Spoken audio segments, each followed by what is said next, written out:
Là, j'ai mangé et j'ai pas réussi à y retourner. En fait. Donc, je prenais le car à 6h moins 5 du matin, je rentrais le soir à 19h et quelques, s'adapter à une ambiance où chacun se regarde un peu, où chacun a un avis sur tout. Elle me dit clairement qu'elle ne me fait pas confiance. Salut, c'est Marion Cat. Je suis sincèrement ravie de te retrouver dans cette vidéo. Tout a changé, le décor a changé, j'ai déménagé. Beaucoup de choses ont changé dans ma situation et j'ai très envie de refaire des vidéos sur cette chaîne.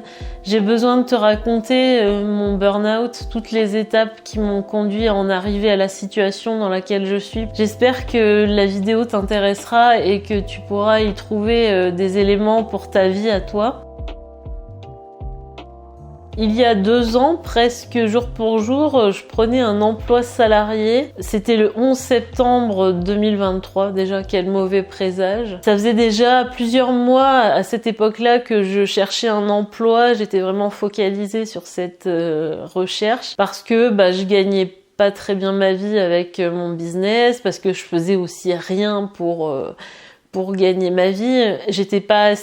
J'avais pas le bon état d'esprit, j'étais pas assez expérimentée, j'étais pas prête, on va dire. Et donc, j'ai pris un emploi dans une administration publique. C'était un CDD. Volontairement, dans cette vidéo, je vais pas t'expliquer dans quel domaine professionnel c'était, même si j'aimerais, mais bon, voilà, on est sur Internet.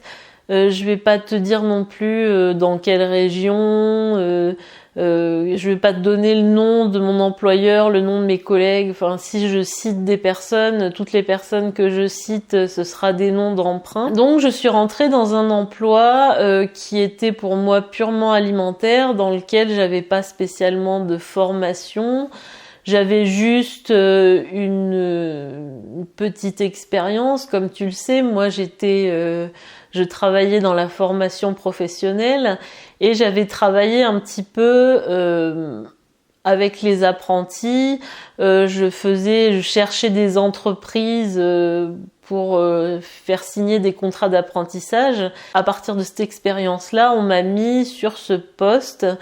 Donc j'ai déménagé au début septembre 2023 pour prendre ce poste. Et il se trouve que c'était un poste vraiment alimentaire. Moi j'ai aucune ambition de faire carrière dans ce domaine-là, ni de me stabiliser chez cet employeur-là. C'était pas du tout ma volonté. C'était un travail purement administratif où je répondais à des mails, je remplissais des tableaux Excel, je voyais des gens en entretien. C'était pas très excitant, c'était en deçà de mes capacités, puisque comme tu le sais, moi j'ai un master, donc on était très loin de la stimulation intellectuelle intense. C'était un boulot de type Bac+2 et voilà. Moi je m'ennuyais un peu, pour tout te dire, j'ai vite fait le tour de cet emploi. Il y avait quelques projets intéressants qui étaient organisés, auxquels j'étais associée, que j'ai même initié. J'avais une bonne entente aussi avec ma N+1 qui était une personne, une super manageuse, hyper bienveillante, vraiment un contact exceptionnel.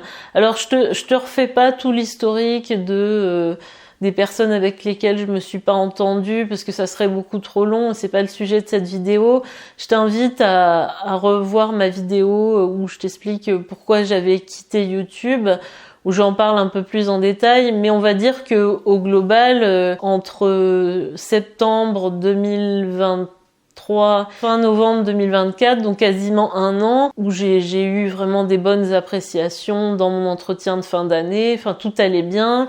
Ma responsable me donnait davantage de l'attitude que j'aurais dû parce que la personne qui nous encadrait au début est partie, congé mat, voilà.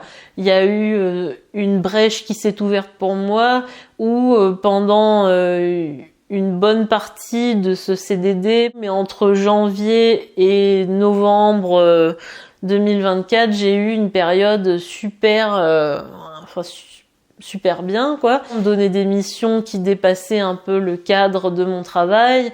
Ma manageuse était bienveillante, l'équipe, c'était pas à la folie, mais enfin bon, j'arrivais quand même je réussissais bien dans ce job, et puis j'étais plutôt motivée.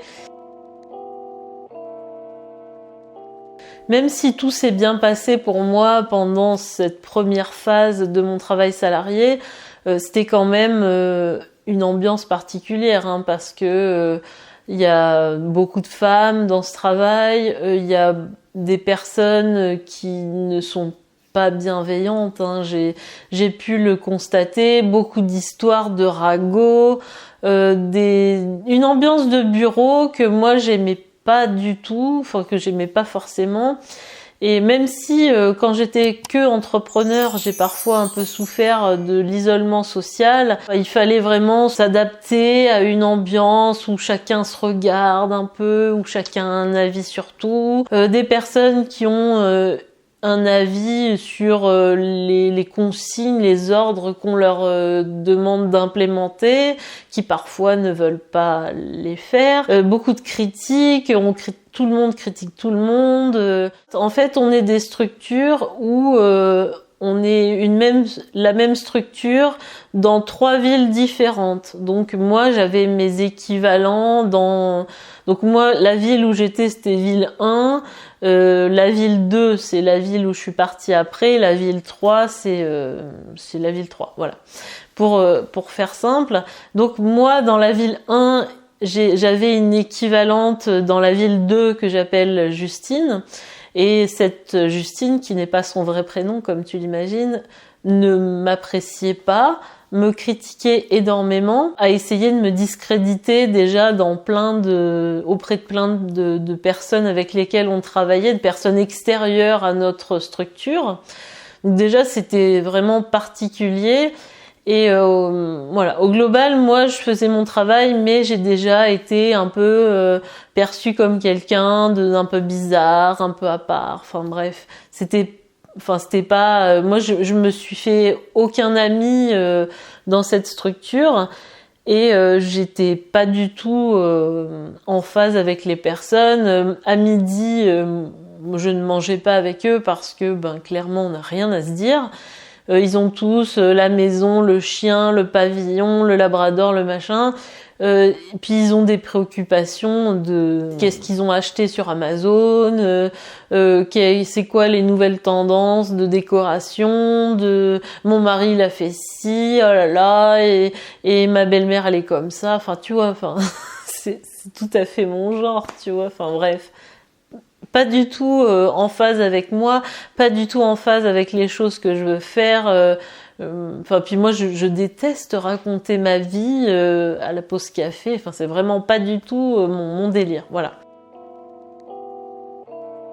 Au mois donc fin novembre, début décembre 2024, j'ai candidaté, du coup, comme je faisais un peu le tour de mon poste administratif, je me suis dit, je vais candidater à plusieurs autres postes dans la même structure, et peut-être que je vais avoir une évolution professionnelle intéressante.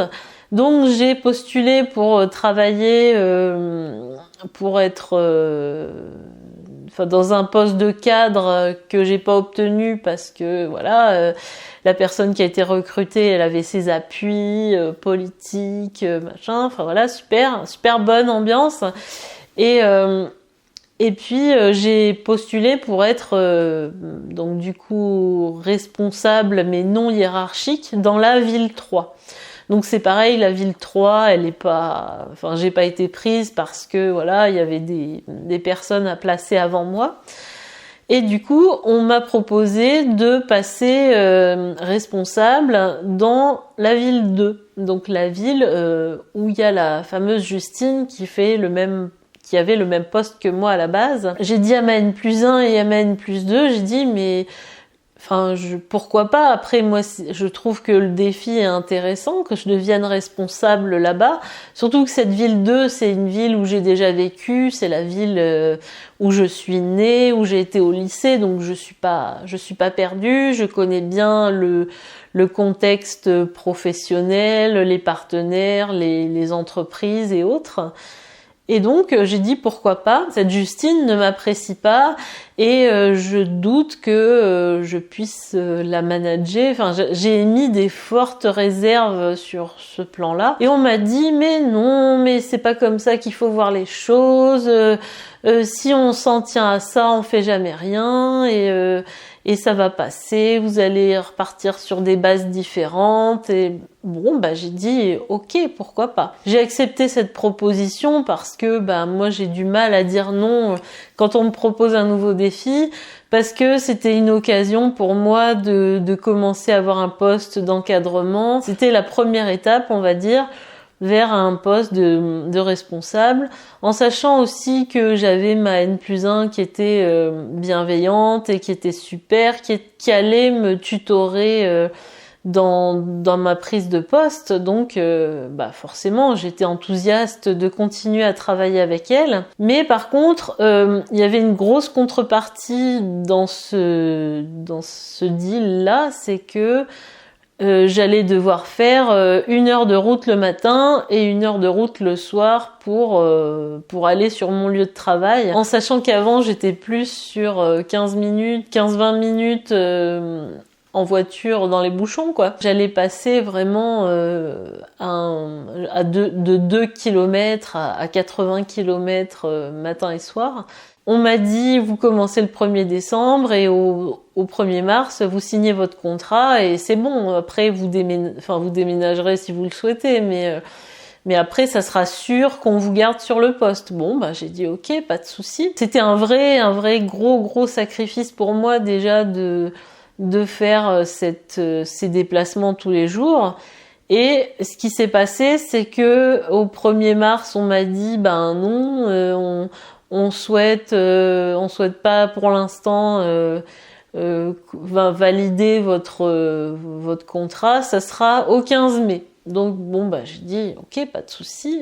Donc j'ai continué à faire les trajets jusqu'au 15 mai. Le 15 mai venu, il y avait des changements qui se profilaient. On m'a dit non, ça sera au mois de juin. Finalement, j'ai signé mon contrat définitif que au mois de juillet. Donc décembre, janvier, février, mars, avril, mai, juin, juillet. Il y a eu 8 mois où j'ai pas su du tout ce que j'allais devenir et où j'étais vraiment dans l'incertitude de mon contrat, est-ce que j'allais retourner dans mon poste d'avant, puisque c'était ça le deal en fait. C'était si je conviens pas sur ce nouveau poste, on me remet dans mon poste d'avant. Donc voilà, j'étais un peu je savais pas s'il fallait déménager, pas déménager, chercher un appart, pas chercher d'appart. Enfin, c'était assez compliqué dans ma tête et au niveau logistique. En tout cas, les débuts étaient pas mal, les équipes étaient plutôt enthousiastes à mon arrivée. J'avais pas trop de pression parce que c'était les débuts. On me laissait pas mal de latitude pour organiser mon service. J'avais l'appui de ma responsable. Mais malgré tout, avec Justine, il y avait déjà le terreau était déjà pas très bon et elle a déjà manifesté dès le début son désaccord, sa désapprobation par rapport à ma nomination sur le poste. Il se trouve que cette Justine, en plus, avant que j'arrive sur ce poste qui était vacant depuis, je sais plus, depuis le mois de juin de l'année d'avant, ça faisait plus de 6 mois en tout cas qu'il était vacant. Cette Justine, on lui a demandé de faire de l'intérim sur le poste d'encadrement. C'est une personne qui voulait avoir le poste, mais elle n'a pas été prise pour diverses raisons, une question de niveau d'études, une question de je sais pas trop, mais elle n'a pas été prise en tout cas sur ce poste. En fait, ce qui s'est passé, c'est que jusqu'au dernier moment, ils lui ont fait croire qu'elle pouvait candidater, qu'il n'y avait pas de souci.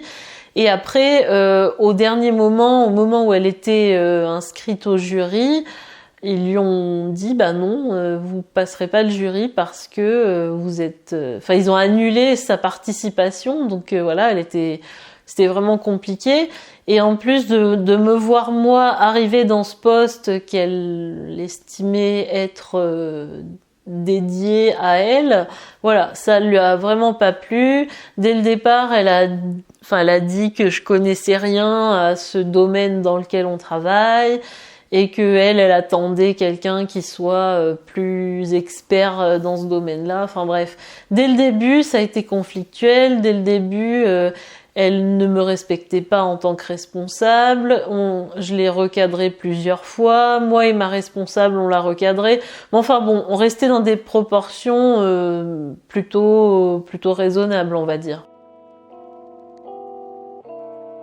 Malheureusement, avant même que je signe mon contrat au 1er juillet, ma responsable est partie. Elle a été désavouée par la N+2. Elle a été vraiment mise en échec. Elle a fait un burn-out. Je sais pas exactement ce qui lui est arrivé, mais elle est partie.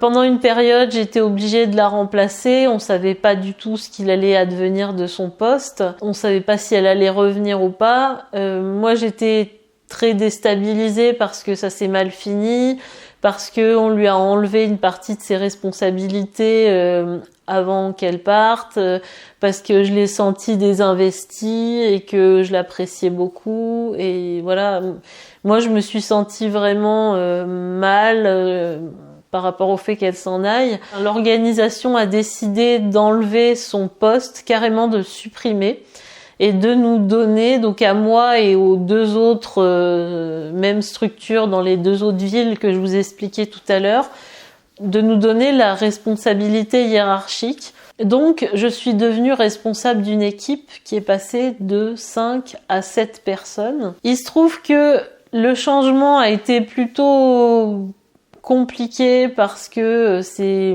cette équipe-là, tant que j'étais responsable plutôt de l'organisation, responsable technique, responsable je sais pas comment, enfin fonctionnel, je gérais pas directement les agents. C'était ma N+1 donc qui est partie, puis après ma N+2 qui les a gérés en direct. Moi j'étais plus la personne qui est sur place, qui organise le travail, qui fait des choses, qui n'a pas d'autorité à proprement parler sur les personnes. Il n'y avait pas vraiment d'enjeu par rapport à ces personnes-là.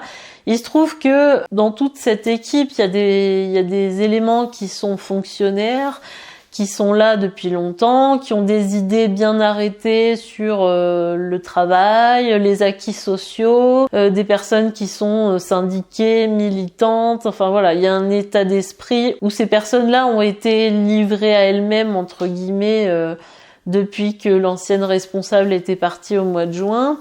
Et puis au global, ma N+1, elle était bien, mais c'était pas elle clairement qui s'attaquait aux personnes. N'étant pas sur place, ne gérant pas les gens de manière directe, il y a plein de choses qui lui ont échappé et qu'elle a pas forcément vu ou pas voulu voir, je sais pas. C'est compliqué quand on récupère des personnes qui n'ont pas eu d'encadrement depuis un certain temps, qui sont habituées à se gérer en autonomie, où c'était aussi cette Justine qui commandait un peu tout, qui donnait son avis sur tout, qui parlait mal à certaines personnes, qui imposait sa loi, entre guillemets. Donc voilà, c'était pas très simple pour gérer ces personnes-là, et surtout de s'attaquer à leurs habitudes de travail et aux choses qu'elles ne faisaient pas correctement, qu'elles avaient entrepris de faire d'une façon qui les arrange elles. Vous voyez, après, quand on est la personne qui se confronte à ces gens-là, c'est pas forcément simple. J'ai eu de plus en plus de pression dans mon travail. On va dire que les premiers mois, le mois de décembre, je prenais mes marques. Mois de janvier et mois de février, début février, ça a commencé vraiment à être de plus en plus compliqué. Mais on se rend pas compte. Tu sais, c'est comme l'image de la grenouille. Si on met une grenouille dans l'eau bouillante, elle va s'échapper tout de suite. Mais si on met une grenouille dans l'eau et que petit à petit on augmente la température de l'eau, en fait la grenouille elle s'habitue et elle s'aperçoit pas qu'elle cuit. Il se trouve que dans le domaine dans lequel je travaille, il y a une loi assez importante qui doit être appliquée. Toutes nos méthodes de travail doivent changer. Et finalement, celle qui était ma N+2 et donc qui est devenue ma N+1, donc on l'appellera Sylvie, a beaucoup de pression elle-même de l'État, des pressions politiques pour faire appliquer cette loi. Et toutes les méthodes de travail changent, donc il y a plein de nouvelles choses à mettre en œuvre sur place, au sein des équipes, dans nos missions, dans tout doit être réorganisé. C'est une priorité absolue de ma direction. Cette Sylvie, elle veut absolument que tout soit fait de manière harmonisée, donc sur les 3 villes, que tout se passe de la même manière, qu'on ait les mêmes procédures. Quand on est un manager intermédiaire, on prend les directives de la part de notre direction. Et ensuite, on est censé organiser notre service de manière à obtenir des résultats qui soient les mêmes partout. En fait, c'est ça l'idée de l'harmonisation du service public, c'est d'être servi de la même manière partout. En fait, c'est une personne qui est dans un contrôle absolu et qui veut que tout le monde fonctionne de la manière dont elle l'a décidé et elle nous donne des directives à appliquer qui ne sont pas techniquement faisables sur le site où nous sommes. Dans tous les cas, c'est compliqué de prendre des décisions depuis son bureau quand on est un manager, un responsable, de ne pas être sur place et de faire appliquer des choses alors que concrètement les villes ne sont pas les mêmes, les publics ne sont pas les mêmes, les équipes ne sont pas les mêmes, les locaux ne sont pas les mêmes. Le principe d'avoir quelqu'un qui encadre le travail sur place, c'est que cette personne fasse preuve d'intelligence et de logique pour mettre en œuvre les décisions, pour qu'elles s'appliquent de manière efficace sur le terrain. Sauf que c'est pas du tout ce qui était attendu de moi et des autres aussi dans les autres villes. En fait, nous, notre rôle désormais, c'était d'appliquer à la lettre les consignes sans aucune latitude. Finalement, moi, je suis devenue petit à petit une sorte de porte-parole de ma direction. On me donne les consignes, tu feras comme ci, comme ça, des réunions à telle fréquence, de telle durée, des documents comme ça, des procédures comme ça, des tableaux comme ça. Enfin voilà, c'est à la lettre, à la virgule, tout est organisé à 100% à ma place.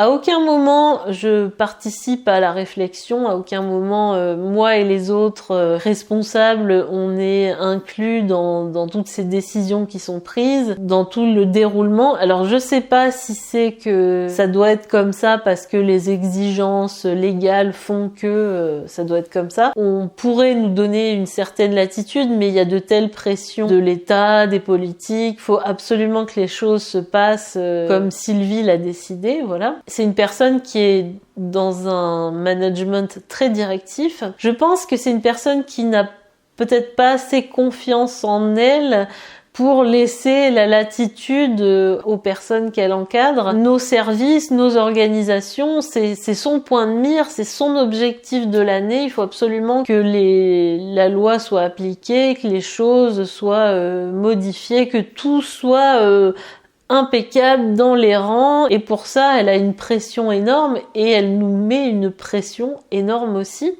parce que nous, moi et les autres responsables, on n'a pas d'expérience de management. Moi, dans le cadre que je te décris, je suis pas formée. Personne n'assure un tutorat depuis que ma chef d'avant est partie. Moi, je suis vraiment livrée à moi-même en essayant de faire les choses comme je peux. C'est pas très simple parce que moi, je ne suis pas quelqu'un qui réagit bien sous la contrainte. On va dire une certaine contrainte, ça va, mais je m'aperçois de plus en plus que on ne me demande pas de réfléchir. On me demande pas d'exercer mon sens critique, de faire des propositions, d'organiser mon service au mieux en fait. On me demande de faire appliquer des choses en lesquelles je ne crois pas, puisque je n'y suis pas associée, quasiment pas, voire pas du tout. Et en même temps, je suis obligée de diriger des équipes de personnes qui ont un avis très tranché sur la question. C'est des personnes qui sont pour certaines contre les lois, enfin contre cette nouvelle loi, l'orientation politique qui est donnée, qui est contre l'organisation de Sylvie, qui est contre beaucoup de choses. Et c'est des personnes qui, comme moi, exercent leur sens critique et font beaucoup de reproches, de commentaires négatifs. Et c'est des personnes qui refusent aussi d'appliquer certaines consignes, même en s'étant mis d'accord par avance, même en les obligeant quelque part à le faire.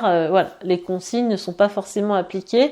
Et surtout, moi j'ai de moins en moins d'arguments pour les faire obéir entre guillemets, parce que moi-même je ne crois pas en certaines décisions. J'ai du mal à les porter auprès des équipes. À chaque fois qu'on me demande pourquoi ceci, pourquoi c'est pas autrement, je leur dis voilà, c'est pas moi qui ai décidé. Alors c'est pas la meilleure stratégie de défense, mais je sais, j'ai pas beaucoup d'arguments à opposer à ces gens-là parce que je trouve que pour certaines choses ils ont raison. Ce qui est très pénible, c'est que c'est des personnes qui contestent tout, qui ont un avis négatif sur tout, qui revendiquent leurs droits sociaux, qui sont vraiment dans une opposition, dans une discussion permanente, tout le temps en train de faire des commentaires sur les gens, sur la direction, sur toutes les décisions qui sont prises, sur les orientations politiques, sur la loi, les interprétations que notre direction fait de ces éléments à appliquer. C'est une ambiance de personnes qui vont pas de l'avant, avec lesquels, encore une fois, je n'ai vraiment très très peu de points communs, qui sont assez intransigeants par rapport à moi, qui n'hésitent pas à remettre en question ce que je dis, ce que je fais, à m'interpeller publiquement quand quelque chose ne va pas, enfin à faire la tête. C'est plutôt compliqué au quotidien. Et je constate que je passe énormément de temps à me justifier, à expliquer pourquoi on fait comme ça, pourquoi les personnes de notre direction veulent qu'on applique les choses de telle et telle manière. Rien n'est logique, rien n'est cohérent. Et moi, je suis un peu le porte-parole de Sylvie et je suis le réceptacle des commentaires des personnes de mon équipe. Ce qui me pèse énormément au quotidien. Et si t'es arrivé jusque-là, c'est que mon contenu t'intéresse, c'est que t'as envie d'en savoir plus. Donc, tous les mardis à 10h, j'envoie un email où je te raconte mes aventures, où je te donne plein de conseils sur ta communication, sur ton personal branding, pour que tu puisses enfin avoir un business à la hauteur de ton potentiel. C'est le premier lien en barre d'infos, je te laisse entrer ton adresse mail, on se rejoint de l'autre côté. Et ces attitudes, moi, elles me pèsent de plus en plus au quotidien parce que moi, je suis une personne qui m'adapte facilement, qui est plutôt polie, plutôt politiquement correcte et je me plains pas de ce que je dois faire. Si on me demande de faire quelque chose, je le fais. S'il y a une consigne à appliquer, je l'applique. Après, je peux comprendre qu'on soit pas d'accord avec certaines choses, mais c'est vrai que c'est un climat qui est de plus en plus pesant. Surtout que moi, en même temps, j'ai l'impression que j'ai aucune latitude. Je décide de rien. Moi, j'ai pris un poste comme ça pour avoir une certaine autonomie, une certaine liberté, dans laquelle je me retrouve pas du tout. Pour ce qui est de l'organisation, avec ma responsable, on n'a pas on n'a pas vraiment de points communs, on discute pas vraiment de grand chose, c'est que du descendant, elle dit, j'applique. Le domaine dans lequel j'évolue ne me plaît pas énormément, Moi, j'ai pris ce job par commodité, en fait, pour pouvoir mener mon business à côté. Et je vois que de plus en plus, je n'ai plus du tout le temps de me consacrer à mon business. De toute façon, depuis que je suis salariée, depuis quasiment les débuts septembre 2023, je ne me consacre pas à mon business. Il faut dire les choses comme elles sont. Je suis fatiguée du matin au soir. Moi, je suis pas habituée à toute cette vie de bureau, tous ces cancans. Mon esprit est vraiment prisonnier de cette vie-là. Moi, j'ai été, entrepreneur, commercial, prof. Enfin, c'était une mentalité où je me gérais moi-même, en fait. Je n'étais pas constamment en réunion, en train de discuter avec les gens, en train de convaincre les gens de faire des choses qui de toute façon ne feront jamais. Je sais pas, moi je suis quelqu'un de très autonome et pragmatique, et c'est vrai que cette vie de relations sociales intenses, de compromis sans arrêt, et voilà, moi je reviens chez moi entre les réunions, les discussions, les querelles entre les gens, les ragots, les machins. Moi, je reviens, j'ai plus aucune énergie. Ce qu'il faut se dire dans la configuration dans laquelle j'étais, c'est que les déplacements, donc au mois d'août, j'ai déménagé, donc j'ai eu une période extrêmement compliquée entre le 1er juillet et mes vacances. J'avais plus de véhicule pour me déplacer, financé par mon employeur, donc je prenais le car à 6h moins 5 du matin, je rentrais le soir à 19h et quelques chez moi. Enfin, c'était 19h30 ou je sais plus, c'était le cauchemar absolu. J'avais plus aucune vie perso. Enfin voilà, j'ai aussi eu des conséquences niveau perso. Je continuais là-dedans, je prenais sur moi, je me disais que j'allais réussir comme d'habitude, que les choses allaient s'arranger, que tout allait rentrer dans l'ordre, que j'avais besoin de vacances et qu'après, à l'issue à ma rentrée, donc mi-août, que les choses allaient bien se passer, que j'aurais mon appartement sur place, j'aurais plus que 10 minutes tous les jours pour aller au travail. J'avais le sentiment que tout trouverait sa solution, que les choses iraient mieux. À l'époque, je travaillais jusqu'à le soir, j'avais jamais fini. J'ai une charge de travail qui était énorme, des réunions. Moi, j'ai déjà fait le calcul de toutes les réunions que je faisais. Déjà, je faisais presque une journée de plus de travail, en horaire supplémentaire que mes 35 heures. Je faisais des trajets énormes. Quand je rentrais chez moi, j'étais épuisée physiquement, moralement, intellectuellement. J'avais plus de jus créatif pour mon business. Et à la rentrée, rien n'a vraiment changé. Il se trouve que les déplacements, donc à ce moment-là, j'avais déménagé, j'avais pris mon appartement sur place. Clairement, on m'avait dit que je me déplacerais beaucoup moins qu'avant. Forcément, je ferai pas 1 heure de route le matin, 1 heure de route le soir. J'ai continué à faire dans l'autre sens, mais des déplacements plutôt fréquents, 3 jours par semaine, voire 4 jours sur 5 en déplacement. À faire 1 heure le matin, 1 heure le soir. Puis la question de la vie un peu plus cool, on n'y était toujours pas. Il se trouve que pendant cette période, on a changé de locaux aussi, donc ça a été un peu compliqué. Il y a eu plein de choses à organiser. Moi, j'ai vraiment, avant de partir en vacances, j'ai passé des heures et des heures à finaliser tout, pour partir avec l'esprit libre, pour que les choses soient bien en place pour tout le monde. Je mettais une énergie folle dans mon travail, comme d'habitude, pour arriver à tout régler, à tout faire. Et il se trouve que ma responsable, Sylvie, est venue voir l'équipe pour voir comment ils étaient installés, que tout allait bien, ce qui est tout à fait normal. Un jour, on se voit dans son bureau, elle me dit « Oui, les équipes m'ont fait part de choses... de manquements vous concernant. » Donc l'équipe lui a dit des choses, alors je vais pas toutes les citer parce que des choses entièrement fausses, que je leur refuserais des congés,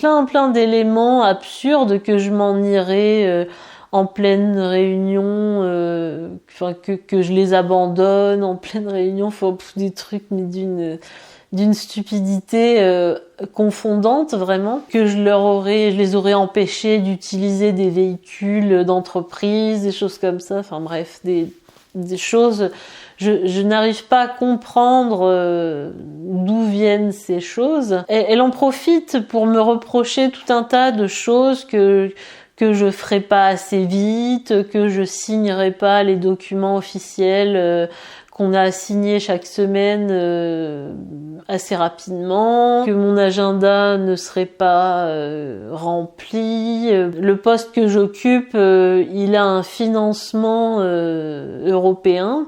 Et ce financement européen, il y a des contrôles qui sont faits sur ce que je fais de mes journées, où je vais et avec qui je fais des réunions.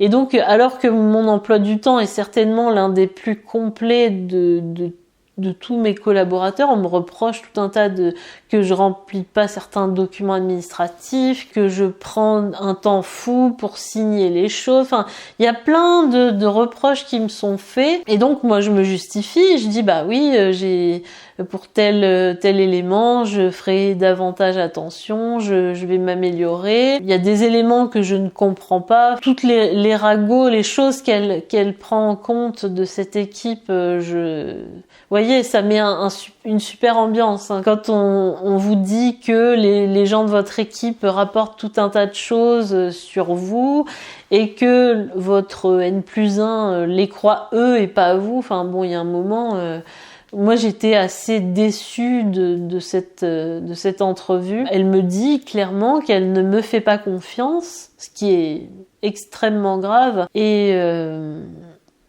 enfin voilà, je ressors, mais je suis abasourdie de cet entretien. Vraiment, je me dis que c'est une personne vraiment avec laquelle je n'ai pas du tout envie de travailler, avec qui je n'ai pas de points communs. Voilà. Il se trouve aussi que moi j'ai un rapport compliqué à l'administratif. C'est que finalement, mon travail est un travail administratif et moi, je suis TDAH en fait. J'ai des troubles de l'attention. Même déjà pour faire mes papiers personnels, j'ai beaucoup de mal. Je ne me souviens pas des choses qu'on a dit il y a 3 mois, il y a 3 semaines. Enfin, mon cerveau oublie. Et j'ai l'impression que c'est d'autant plus vrai dans mon cadre pro parce que j'ai une excellente mémoire dans la vie perso, je me souviens d'énormément de choses. Mon travail n'étant pas ma priorité mentale, on va dire que j'oublie beaucoup de choses. Alors c'est vrai que niveau organisation, je suis il faut me répéter beaucoup les choses. Je me rends pas forcément compte que je mets pas en place certaines choses, que je ne valide pas assez rapidement certains documents. Enfin, on va dire que j'ai vraiment du mal à me souvenir des choses, à m'organiser dans le temps et un peu dans les projets. J'ai du mal à passer d'un sujet à l'autre. C'est toujours un peu compliqué pour moi. Et j'avoue que moi, j'aime bien faire du travail de fond. J'ai pas envie de traiter 50 mails tous les jours, d'appeler pour tel détail, un tel et tel projet. Il y a un micro truc à faire, un papier à signer. Après, il y a une réunion de 3 heures. Enfin, c'est un mode de travail qui ne me correspond pas et qui me demande un effort mental absolument démesuré. Parce que c'est pas ma nature en fait. Moi je suis quelqu'un qui a besoin d'autonomie, qui est très performant dans le travail de fond, qui est créatif, qui aime la stratégie, qui aime optimiser les systèmes, qui a besoin vraiment de temps pour faire les choses. Par contre qui est ultra performante pour organiser des projets, convaincre des entreprises de faire, d'embaucher des gens, de s'engager sur des projets. J'adore la négociation, la vente, la création, les nouvelles technologies. Enfin, il y a plein de trucs qui me motivent et dans lesquels je suis performante.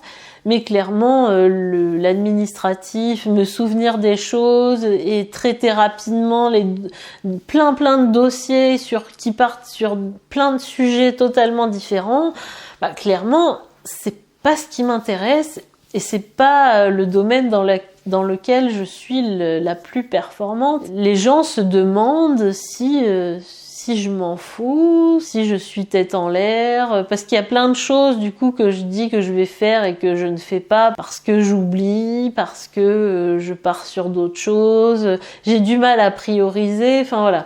Il y a un fossé assez important qui se crée entre les gens et moi, enfin entre les membres de l'équipe et moi. Et je pense que ça fait naître tout un tas de fantasmes sur moi. Je m'en fous des choses, que que je suis pas empressée de régler les problèmes. Je pense aussi qu'on on ne me comprend pas vraiment puisque moi je ne raconte pas ma vie au bureau. Je ne suis pas vraiment comme eux. J'ai une personnalité assez bizarre, hein, parce que voilà, en tant que HPI, en tant que TDAH, c'est vrai que j'ai pas les mêmes préoccupations que les gens, mais même au niveau de notre façon de parler, de nos centres d'intérêt, les gens ne comprennent pas réellement la personne que je suis et me prête probablement des fausses intentions, notamment Justine, puisque cette Justine, c'est une personne qui est qualifiée dans son domaine professionnel et moi je ne le suis pas. Moi j'ai juste un master et mon intelligence, mon discernement, mon bagou, je deviens sa responsable alors que oui, dans sa tête à elle et dans la tête des gens, il faudrait que je sois une experte de ce domaine-là pour devenir responsable. En l'état actuel des choses, c'est Sylvie qui décide. Moi, je ne décide rien. Mes connaissances peu développées dans ce domaine-là font que je suis peut-être un peu moins un obstacle que quelqu'un qui connaîtrait tout à ce domaine et qui voudrait imposer ses vues. Moi, j'impose rien à personne, mais je suis pas vraiment respectée parce que je suis pas experte et parce que je suis bizarre, parce que je suis une personne qui est intelligente et qui ne doute pas de ses capacités. Je me remets énormément en question dans la vie de tous les jours.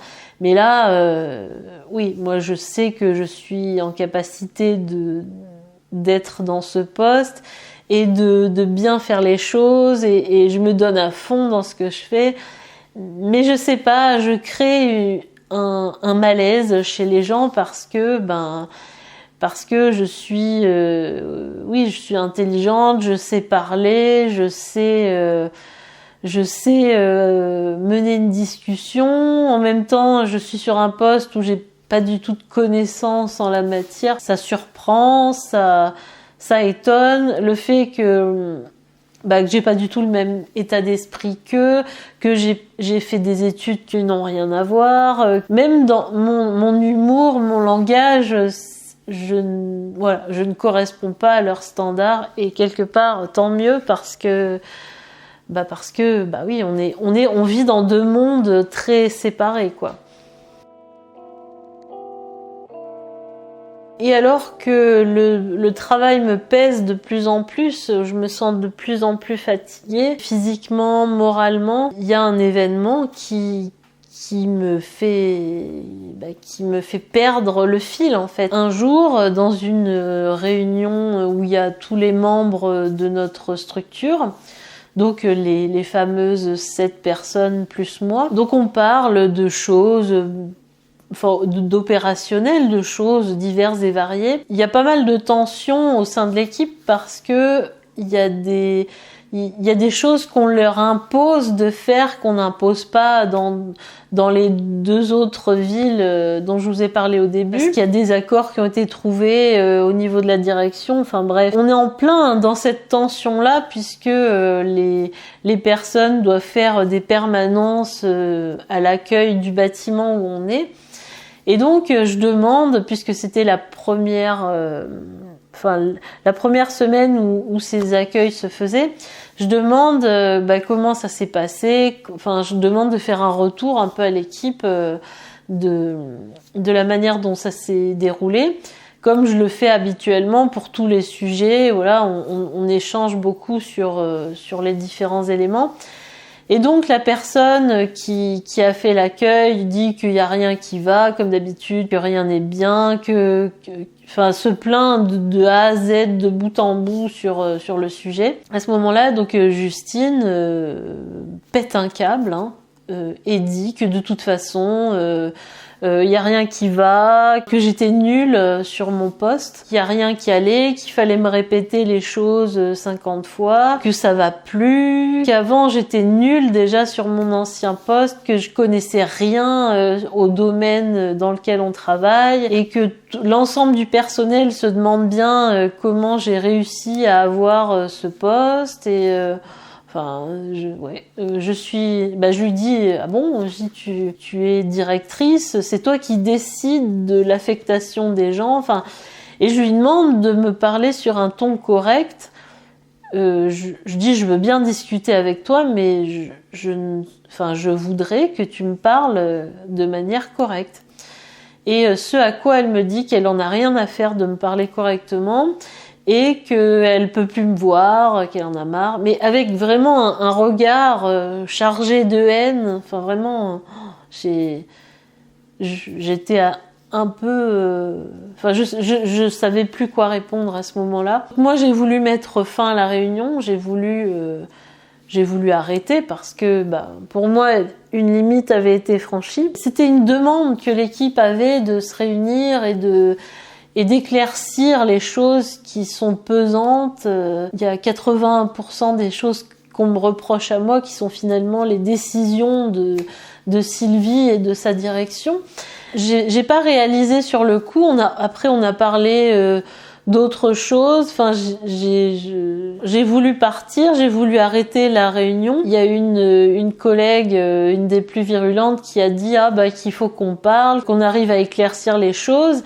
Il y a d'autres personnes qui ont dit qu'elles voulaient recentrer le débat sur les choses qu'on pouvait mettre en place pour que ça s'améliore. Après on est parti dans un discours beaucoup plus constructif. À la sortie de la réunion, donc moi je me suis enfermée dans mon bureau. J'ai fait un rapport écrit à Sylvie dans lequel je lui raconte tout ce qui s'est passé au cours de cette réunion, que j'ai été victime d'une agression verbale avec tous les détails que je vous ai racontés. Et là vraiment, moi je suis sous le choc. C'était midi, je pars manger, je laisse mon téléphone et mon ordinateur portable sur mon bureau et je pars chez moi. Je fonds en larmes, je m'écroule complètement. Et ça faisait déjà plusieurs jours, plusieurs semaines, pas plusieurs mois, mais que j'avais des angoisses énormes à l'idée d'aller, ne serait-ce que d'aller au travail, de me confronter à ces gens-là. Organiser des réunions, c'était extrêmement pénible. Moi, j'avais toujours l'impression, quand je travaillais avec les personnes de ma direction, donc non pas forcément Sylvie, mais d'autres personnes, que les choses étaient fluides, les projets étaient intéressants, le contexte de travail était vraiment positif. Mais quand je revenais donc dans cette ville dans laquelle on m'avait nommée, je retrouvais des personnes négatives, des empêcheurs de tourner en rond. Dans cette ambiance pesante, je me retrouvais de moins en moins. Là, j'ai mangé et j'ai pas réussi à y retourner en fait. Je suis pas parvenue à revenir travailler l'après-midi. Et donc le lendemain, j'ai consulté un médecin. On m'a dit qu'il fallait que je voie un médecin du travail en premier, et qu'après, ce médecin-là m'a donné quelques conseils. C'était une téléconsultation, donc j'ai eu que le vendredi, ça s'est passé le jeudi. Le vendredi, en arrêt maladie. Le lundi, je me sentais vraiment très très mal. J'ai eu un entretien donc avec Sylvie et avec un responsable de prévention que j'avais déjà vu la semaine précédente pour lui annoncer que que j'avais des conflits avec Sylvie, que je me sentais pas respectée, que j'avais des difficultés avec l'équipe avec laquelle je travaillais. Enfin bref, je vais pas t'expliquer forcément la suite parce que ça a pas beaucoup d'intérêt, mais toujours est-il que cette Justine, moi j'ai demandé à ce qu'elle soit enlevée de l'équipe et que je sois remise sur mon poste, et il se trouve que ça ne se fera pas. Ils ont décidé que voilà, que c'était une altercation, que c'était pas une agression. Ils en ont profité pour me reprocher des tas de choses, que je remplissais pas certains papiers administratifs, que on me reproche des trucs qui n'ont aucun rapport avec l'agression subie et qui ne sont pas d'une importance suffisante pour en venir à la conclusion que qu'on veut m'enlever de mon poste, hein, c'est ce qu'ils m'ont dit. Et on m'a proposé un poste d'administratif, moi qui ne m'intéresse pas et qui n'est pas du tout au niveau de ce que j'ai fait avant. Voilà où j'en suis. J'ai eu quelques jours d'arrêt, quelques jours de congé. Et puis là, j'ai vu le médecin du travail qui m'a absolument pas du tout aidé en quoi que ce soit. Et j'ai vu mon généraliste à qui j'ai décrit ma situation. Je suis retournée dans les locaux, ne serait-ce qu'une fois pour récupérer mes affaires. J'ai fait une crise d'angoisse en fait pendant 2 heures. J'étais angoissée. Je supporte plus d'aller là-bas. Je dors mal. Le stress post-traumatique, les crises d'angoisse, les difficultés à la fin. Je mangeais presque plus. J'oubliais de manger carrément. Je me réveillais en pleine nuit en ressassant les idées de mon travail, tous les soucis. Je parlais que de ça. Il y a une amie qui m'a fait la réflexion, c'est que je parlais plus que de travail en fait. C'est devenu une obsession, un mélange de non-respect de mes valeurs personnelles, tout ce pourquoi j'étais dans ce poste, c'est-à-dire l'envie d'être autonome, l'envie d'aller de l'avant, d'encadrer des personnes vers un objectif, la marge de manœuvre que je pouvais avoir. Et c'est pareil, on m'a retiré aussi des projets que j'adorais faire. On m'a dit que c'était plus à moi de m'en occuper, que j'avais plus le temps. Tout un ensemble de plein de choses. Si je ne suis pas dans un environnement positif, avec des équipes bienveillantes, des équipes qui sont de mon côté, si la direction me critique, ne me fait pas confiance, si le travail administratif ne m'intéresse pas, qu'est-ce que je fais là en fait? Pourquoi se donner tant de mal? Pourquoi essayer de faire au mieux dans un environnement qui de toute façon m'est hostile? Et je sais bien qu'un jour ou l'autre, j'aurais été écartée de tout ça, mais quelque part, c'est sain, je me dis, c'est salutaire, que c'est presque une opportunité, c'est malheureux à dire, mais cette agression, c'est presque une opportunité de me dire qu'il faut que je sauve ma peau, il faut que j'aille ailleurs dans un environnement qui me plaît davantage, auprès de gens qui ont les mêmes valeurs que moi. Récemment, j'ai fait des week-ends d'entrepreneurs où j'ai rencontré des entrepreneuses géniales dans des cadres exceptionnels. Elles m'ont dit que j'avais énormément d'humour et que j'étais une personne super intéressante, super cultivée, mais moi j'hallucine en fait de recevoir des critiques positives, de recevoir de la bienveillance, d'être dans une ambiance d'entraide, de compréhension mutuelle. Dans ces rassemblements, on se raconte nos vies, on se comprend de suite, on a le même parcours quasiment de salariés blessés, de personnes qui en a eu marre d'être dans ce système et qui a voulu sortir, qui a voulu faire d'autres choses. Je pense qu'il y a un moment, on peut pas aller beaucoup plus loin dans le reniement. Oui, je sais pas, dans le fait de renier ses valeurs, on peut pas en faire plus au bout d'un moment. Et alors moi j'ai pris sur moi pour avoir un job alimentaire, pour prendre un service plus important, plus intéressant. J'ai cru que ça allait me stimuler intellectuellement. J'ai cru que j'allais pouvoir marquer un peu mon empreinte dans tout ça, mais le contexte entier dans lequel je suis me crie qu'il faut que je parte en fait, qu'il faut que j'accomplisse mes propres objectifs. Et il y a plein d'enseignements que je tire de tout ça et que j'ai envie de te faire partager maintenant. J'ai réalisé en fait que tout ce qu'on me reproche, c'est d'être TDAH. Tous les éléments, le fait que je travaille dans l'urgence, que je sois pas vraiment organisée, que je fasse, que j'oublie plein de choses, que je sois moins organisée que la moyenne, que je me souvienne pas de tout ce qu'on me dit, oui, c'est le principe même d'une personne qui a des troubles de l'attention et de l'hyperactivité aussi, parce que j'ai du mal à tenir en place sur un bureau, tu vois. Donc moi, jusqu'à présent, je me suis jamais vraiment rendu compte que j'étais TDAH, parce que après, ma mère l'est, donc voilà. Mais dans les boulots précédents que j'ai eus, j'ai jamais été confrontée à ces difficultés-là.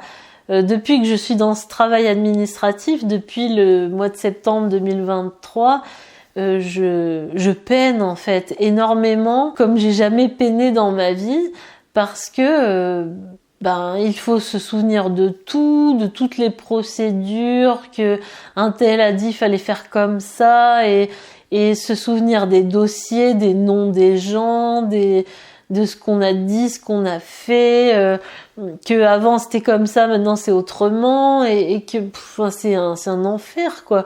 Il y a déjà des choses que j'oublie dans mon cadre privé, assez peu d'ailleurs, mais je pense que dans mon cadre professionnel, j'ai jamais été confrontée à ça, puisque quand j'étais prof, je préparais un cours et je donnais ce cours. En fait, il y avait pas de procédures à appliquer, de choses que tout le monde doit faire de la même manière, de mails à traiter, de machin. Enfin, j'étais pas du tout là-dedans. En fait, quand j'étais prof, j'étais la seule à être l'experte de mon domaine. Au global, là, on n'est plus dans le sujet TDAH, mais au global, je pense qu'il faut être dans un poste où notre bizarrerie est un plus. Par exemple, quand t'es prof, c'est pas du tout un problème d'être bizarre, d'être à part, d'être incompris par les élèves et tout, parce que au contraire, il faut s'imposer, il faut être une personne qui n'est pas comme les élèves justement. Alors que dans un travail de bureau, on a vachement tendance à se comparer, tu vois, il y a beaucoup de comparaisons, faut que tout le monde soit quand t'es dans un poste, faut que tu fasses exactement pareil que ton homologue qui est dans un autre poste. Et le fait que j'ai été différente, ça a pas plu et ça a pas été accepté. Et même, je m'étais dit au début, mais tu t'en fous, t'es pas obligé de satisfaire tout le monde, t'es pas obligé de te plier aux exigences de tout le monde. Mais quand on refuse de rentrer dans le jeu, quand on n'a pas de rapports sociaux avec ses collègues, mais c'est un enfer, ça ne fonctionne pas. Donc j'ai révisé un peu mes positions, j'ai commencé à dire quelques banalités, à manger avec eux de temps en temps. C'est vraiment compliqué en fait, on t'accapare, on te force à être une personnalité que tu n'es pas. Et voilà, moi ça ne me correspond pas du tout. Moi j'ai besoin d'être, de laisser ma personne telle qu'elle est. Et ça c'est un gros enseignement qui me frappe maintenant. Et de même que d'être entrepreneur, quand t'es artisan ou entrepreneur du web, tu fais les choses à ta façon, tu peux être bizarre, tu peux avoir ton caractère, t'as pas besoin d'avoir l'approbation de tout le monde, de lisser ta personnalité pour plaire à tout le monde. Enfin, c'est pas du tout une exigence particulière. Et la deuxième conclusion que j'en tire, c'est que le secteur public ne me correspond pas. Sans blague. Non, au-delà du travail administratif, en fait, moi je m'y retrouve pas, parce que moi ce que j'aime, c'est obtenir un résultat qui est corrélé à mes efforts, si tu veux. Et en ça, je pense que, bah oui, l'entrepreneuriat ou le simple fait d'être commercial, tu vois, avec un intéressement, bah moi ça me donne une idée de est-ce que ce que je fais c'est bien et enfin moi le rapport à l'argent est plus simple pour moi que bah dans le secteur public c'est plus les avantages sociaux, enfin les fonctionnaires quoi. Moi c'est pas du tout mon monde. Et le secteur public c'est pas pour moi non plus parce que bah moi j'ai pas de plan de carrière, j'ai pas d'ego, j'ai pas d'acquaintance politique. Enfin, je veux dire, oui, moi je suis une personne plutôt, enfin libérale, hein, lol. Mais, enfin, je sais pas, je suis pas dans cette mentalité-là. Je veux pas faire carrière, je veux pas me planquer. Dans un travail, j'ai pas envie de passer des concours, je m'en fous en fait. Tous ces objectifs, cette pression qu'on nous met, c'est pas ma vie, c'est pas ça mon objectif principal, c'est pas du tout ça. Et en plus, bah moi je m'y retrouvais pas au niveau mentalité, vraiment, comme je te dis, des personnes qui vont pas de l'avant, qui sont un peu planquées, comme je le dis, qui sont dans des fonctionnements un peu archaïques, vraiment, et qui sont contestataires, tu vois, non, on va pas faire ça, oh là là, c'est pas normal, c'est contre notre sécurité, machin, truc, enfin, c'est insupportable, quoi, c'est des gens qui s'adaptent pas au contexte, qui ont un petit univers ultra restreint, tu vois, enfin, je sais pas, c'est des gens pas ambitieux, oui, qui vont pas de l'avant, qui sont pas entreprenants. Moi, ça ne me correspond pas. Et comme je te disais aussi, le fait d'avoir un management très directif, très contraignant, de n'avoir aucune marge de manœuvre, aucune créativité autorisée, pas de voix au chapitre, ben moi ça ne me va pas en fait.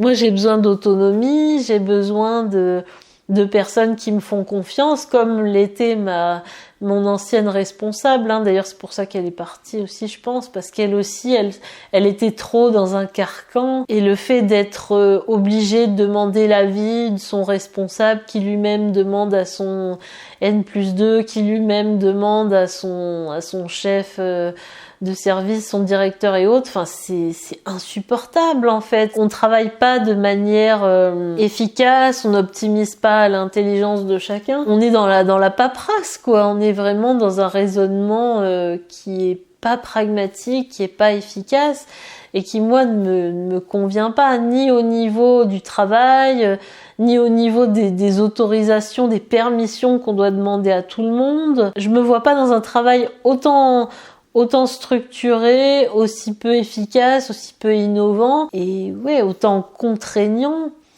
Et en plus de ça, bah, comme je te disais, moi j'étais devenue un porte-parole, j'étais devenue une façade un peu vide de sens, une personne qui ne réfléchit pas, qui est une boîte aux lettres en fait de sa direction. J'ai pas envie de ça en fait. Moi j'ai envie d'exercer mes talent entre guillemets en toute humilité hein, mais moi j'ai envie de marquer un peu mon empreinte dans les décisions, qu'il y ait des choses qui aillent mieux parce que j'ai eu une intervention comme je pouvais le faire dans d'autres emplois auprès des entreprises, voilà, avoir un impact en fait que là je n'ai absolument pas et enfin au bout d'un moment, où est le sens? Tu vois, moi j'ai fait une petite liste de mes besoins à moi. Donc moi, ce que j'ai envie de faire pour l'avenir, c'est de travailler aux côtés d'entreprises, d'entrepreneurs, de personnes modernes, ambitieuses, qui vont de l'avant. Moi, ce que j'aime, c'est réseauter, faire de la communication, de la vente. J'aime travailler avec des outils innovants, avec des logiciels, avec l'IA, tout ce qui vient de sortir. Moi, j'ai beaucoup de curiosité aussi numérique. J'aime mettre en œuvre des projets, organiser des événements. J'aime avoir de l'autonomie, j'aime réfléchir, être dans une démarche intellectuelle, faire un travail de fond, être dans l'analyse, la synthèse, la rédaction. J'aime faire des choses concrètes, des choses qui ont du sens pour moi, dans lesquelles j'ai l'impression de réellement aider des gens. J'aime la stratégie, l'optimisation, j'aime améliorer les systèmes, j'aime transmettre mes connaissances, être dans la pédagogie. Et j'aime aussi me bouger, ne pas être assise à un bureau à faire des papiers. C'est compliqué de vivre en dehors de ces valeurs, de travailler complètement dans un domaine. Alors moi je l'ai fait par souci financier pour obtenir une certaine stabilité financière et pouvoir vivre mieux. Mais à quel prix? J'ai envie de te dire, c'est quand même très très compliqué de complètement passer à côté de ce qu'on aime et de ce qu'on veut faire. Après, je pouvais pas imaginer que les choses allaient devenir aussi peu vivables et aussi peu confortables pour moi. Mais je pense que y a un moment où il faut quand même ouvrir les yeux, et tout le temps que j'ai passé à faire de mon mieux, à être la personne la plus dévouée, c'est marrant, tu vois, par exemple, j'ai eu deux entretiens avec Sylvie, avec ma responsable, et j'ai réalisé que c'était la première fois que j'avais des discussions sincères avec elle, où je lui disais le fond de ma pensée, où je lui disais que nos systèmes n'étaient pas optimisés, nos déplacements étaient trop fréquents, qu'il y aurait des progrès à faire sur l'efficacité, qu'elle était trop directive dans son management. Je sais plus quels étaient les autres points, mais on va dire que j'ai pas été moi-même, que j'ai pas réussi. Je sais pas pourquoi, mais de toute façon, j'étais pas en phase avec mon travail depuis le départ. Et je pense que c'est important, tu vois. Ça me dépasse, en fait, parce que moi, je suis coach et formatrice en personal branding. Et je t'apprends à mettre à plat tes valeurs, ta personnalité, pour ensuite créer un business qui te ressemble. Et moi, je suis... c'est les cordonniers les plus mal chaussés, j'en ai conscience, mais je suis passée complètement à côté de moi-même, à côté de mes besoins et de mes envies. Je sais pas pourquoi. Je sais pas pourquoi, en fait. Je sais pas pourquoi j'ai été à ce point-là à l'encontre de moi-même, de tout ce à quoi j'aspirais. Alors j'ai bien ma théorie. Moi, ça fait quand même longtemps que j'ai envie et que j'ai commencé mon business. On va dire que c'était en 2021. Je pense dans le fond que j'ai jamais suffisamment cru en moi et en toute cette possibilité de vivre de l'entrepreneuriat. Et donc, quand j'étais entrepreneur à mon compte, quand j'étais à 100% sur mon business, donc de 2021 à 2023 en gros, j'ai confondu mes loisirs, j'ai confondu les vacances avec le business, et je pense que j'avais pas suffisamment la maturité aussi pour faire de mon business une priorité au même titre qu'un travail salarié que j'aurais pu prendre. Je pense que j'avais pas assez aussi d'expérience professionnelle et de rigueur, d'organisation que je pourrais avoir maintenant pour mener à bien mon business. J'avais pas le bon mindset, j'étais pas assez mature, j'étais pas assez déterminée dans cette voie. J'ai pas réussi à en vivre vraiment. Et ensuite, j'ai pris ce job salarié. Et dans ce job, j'ai trouvé un moyen, déjà je gagnais ma vie. Donc quelque part, c'est ce que je disais dans une ancienne vidéo, je sais plus laquelle, mais ce qui te rapporte de l'argent, ça devient ta préoccupation principale, ça devient évident. Ton cerveau s'oriente forcément plus vers cette chose qui est palpable en fait, qui est une réalité financière, une réalité aussi dans le quotidien. Moi, tous les jours, j'allais au travail, je voyais mes collègues de travail, je pensais à mes problématiques de travail. Tout ce qui est business, ça passe de plus en plus au second plan, de sorte à ce qu'après, même les idées qu'on avait, on finit par les oublier enfin surtout moi qui suis TDAH, hein, et à partir, à mouliner son travail en bien ou en moins bien, parce qu'il n'y a pas eu que des épisodes triste et pesant, hein. Il y a eu aussi beaucoup de victoires, beaucoup de projets que j'ai réussi à mener à bien, une certaine satisfaction, un ego qui se gonfle avec ces réussites-là, et puis une valorisation de l'entourage. Mes parents, ils trouvent très bien que je sois salariée, que j'ai une situation enfin, tu vois. Il y a un côté un peu où je cesse de devenir le questionnement permanent de « Ah, la pauvre, qu'est-ce qu'elle va devenir ?» Plus ça va, moins je travaille sur mon business, moins je fais de choses, moins je prends confiance en mes capacités. Et après, mon business, il s'atrophie, tu vois. Et plus ça va, plus il se compresse sur lui-même. J'ai pas les mots, hein. Il est minuit. Je suis en train de tourner cette vidéo. J'ai pas le vocabulaire. Tu m'excuseras, hein. D'habitude, je parle bien mieux que ça dans mon travail salarié. Donc, je pense que j'en parlais avec une amie ce soir avant de tourner la vidéo.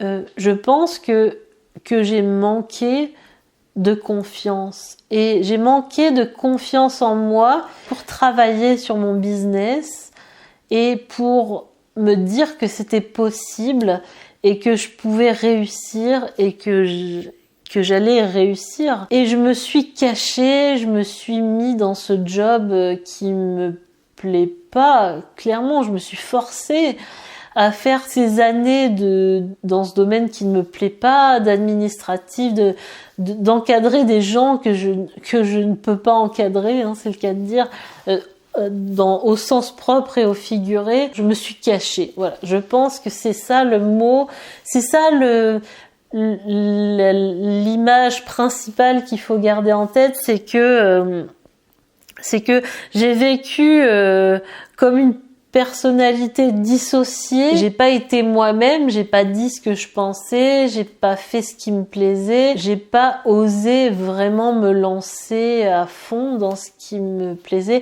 et j'ai pas osé mettre les actions aussi en face de tout ça, parce que j'en parlais avec une amie par exemple par rapport à mes parents. Je sais que mes parents là, dans la situation dans laquelle je suis, ils sont très inquiets, et puis ils voudraient que je retourne dans mon ancien job ou que je prenne un autre job similaire à celui que j'ai, parce que tu vois, ils sont dans le schéma de la vie salariée, le salaire à la fin du mois, la retraite, cotiser, acheter un appartement, acheter une maison, tout ça. Et je comprends hein, leur état d'esprit, mais il se trouve que moi, c'est mon business, ma priorité. Ça l'est depuis un bon moment. J'en parle tellement peu par peur du conflit, par peur de pas être comprise, de pas être validée dans mes choix aussi, hein. Appelons un chat quand même. Je me suis cachée derrière mon job salarié. Je ne parlais que de mon job salarié et plus vraiment de mon business. Et finalement, dans la tête de mes parents, je ne faisais plus de business ou quasiment plus. Alors tu vois, moi je me suis longtemps cachée avec tout ça. Et quand je discutais avec mes parents, forcément, je discutais de mon job salarié, puisque ma mère a travaillé aussi dans cette même administration publique, et donc ça nous fait plein de points en commun. Et je pense que indirectement, je cherchais la validation de mes parents, mais qu'est-ce que tu veux que mes parents disent en fait? Mon business, je ne fais pas les actions, enfin je ne faisais pas les actions jusqu'à il y a quelque temps qui me permettent de réussir. C'est-à-dire que comme tu vois, les vidéos, j'en faisais pas. Avec ou sans excuse, on peut toujours s'en trouver. Et quelque part, si je ne fais rien dans mon business, c'est normal que j'ai un autre job et que ce soit cet autre job qui soit le centre des discussions et qui soit le centre de mes préoccupations, de mes actions. Mais le truc qu'il faut comprendre, le truc que j'aimerais te dire, si t'es resté jusqu'au bout de cette vidéo, on peut pas parler, on peut pas convaincre les gens de nous soutenir sur un projet dans lequel on ne fait rien, dans lequel on n'agit pas. Moi, si je fais pas de vidéos, si je fais pas d'offres, si je fais pas de vente, et surtout, je pense que je vais arrêter d'essayer de plaire à tout le monde, chercher la validation des autres. Parce que j'ai regardé des reportages récemment, j'adore les reportages sur YouTube, sur les hommes politiques, les carrières des grands de ce monde. Et en fait, ceux qui réussissent, faut pas se leurrer, c'est des gens qui ont une seule priorité dans leur vie, c'est ça, c'est leur projet, leur carrière, leur objectif de vie. Que tu veuilles devenir politicien, chanteur, écrivain, entrepreneur, il faut que le désir soit fort et que tu ne fasses et ne parles que de ça en fait. Parce que si t'es dans le truc, oui, j'ai un projet, oui, machin, je sais pas trop si je vais en vivre, oui, mais non, en fait, t'en vivras pas. Et si t'as forcément toujours un plan B, une idée pour gagner ta vie, c'est con, hein, mais tu seras jamais sur le plan A, en fait. Tu seras jamais au niveau que tu veux, sur lequel tu veux aller. Ça sera inatteignable. Et je pense que les gens qui parlent, alors il faut pas faire que parler, hein, mais les gens qui parlent de leur projet et qui s'en foutent un peu de ce que pensent les gens, on se dit au bout d'un moment, voilà, ils ont un projet, elle veut être entrepreneuse, ouais, bof, j'y crois pas trop. Il y a un certain respect qui s'instaure quand même au bout d'un moment, quand t'arrêtes de te cacher, non seulement quand tu parles de ce que tu vas faire, déjà tu le rends réel dans ta tête, et là pour le coup tu vas pas l'oublier, puisque c'est le centre de tes réflexions, de ta conversation. Et les autres, au bout d'un moment, se disent, voilà, elle veut faire ça, soit, on va pas l'empêcher. Même si ça rate, ça va rater. Mais je pense que c'est une corrélation entre parler des choses qui te tiennent à cœur et d'assumer. Il faut assumer de vouloir faire ça. Et deuxièmement, de te donner à fond concrètement. Si tu veux être entrepreneur comme moi, faire des vidéos, communiquer, vendre des produits, être dans l'action et montrer que ton quotidien est fait d'action, que ton quotidien est un travail, que tu as des contraintes, que tu t'auto-mets et que c'est réel, que c'est pas juste peut-être je vais devenir entrepreneur, machin. C'est la conclusion à laquelle j'arrive pendant cette réflexion sur ma situation pendant mon arrêt maladie, c'est que je suis passée à côté de moi, à côté de mon projet et de mon business parce que je n'assume pas en fait, parce que je ne pose pas les actions. Je disais à une amie aujourd'hui, je dis aujourd'hui j'ai installé tout pour faire la vidéo, j'ai plus l'habitude de filmer. Mais j'ai pas cherché à faire d'autres choses, j'ai pas été me promener dehors, j'ai pas fait plein de choses que je fais habituellement, parce que je me dis, si je continue encore à me chercher des excuses, si je continue encore à vouloir trouver un autre boulot à la suite de mon burn-out, un autre boulot qui me correspond pas, à ne jamais parler sincèrement de ce que j'aime, de ce que j'aime pas, à ne pas avoir de conversation sincère, que ce soit avec ma responsable ou avec mes parents, avec tous les gens qui m'entourent, de garder les choses pour moi et surtout de ne rien faire, de ne pas avancer. Dans 10 ans, on y sera toujours au même point. Donc voilà, j'ai envie de te dire d'aller au bout des choses qui te tiennent à cœur, d'arrêter de te cacher et d'arrêter de croire que tu vas pas y arriver, que tu vas pas en vivre, parce que ça te donne surtout des bonnes excuses pour ne pas agir. Et c'est grave. C'est grave de passer à côté de sa vie, de pas être soi-même. Et ça mène à des situations qui peuvent mal finir. Comme m'a dit mon médecin, il faut pas que ça aille trop loin non plus. Sur ce, j'aimerais bien avoir tes retours si tu as une expérience du burn-out. J'ai pas parlé énormément des symptômes et de comment on sait si on est en burn-out ou pas. Je pense qu'on le sait. C'est je pense que moi j'ai réussi à m'arrêter avant de perdre toute lucidité. J'ai décrit brièvement les choses, mais j'ai pas forcément insisté sur toute la partie symptômes et la partie médicale. En tout cas, si t'es dans cette situation, sache que tu n'es pas seul et sache qu'on peut s'entraider entre nous. J'ai très envie d'avoir ton témoignage, d'avoir ton ressenti sur tout ce que j'ai dit. Je te souhaite vraiment le meilleur, je te souhaite de donner le maximum de ton potentiel et je te dis à bientôt sur la chaîne Marion Cat. Salut!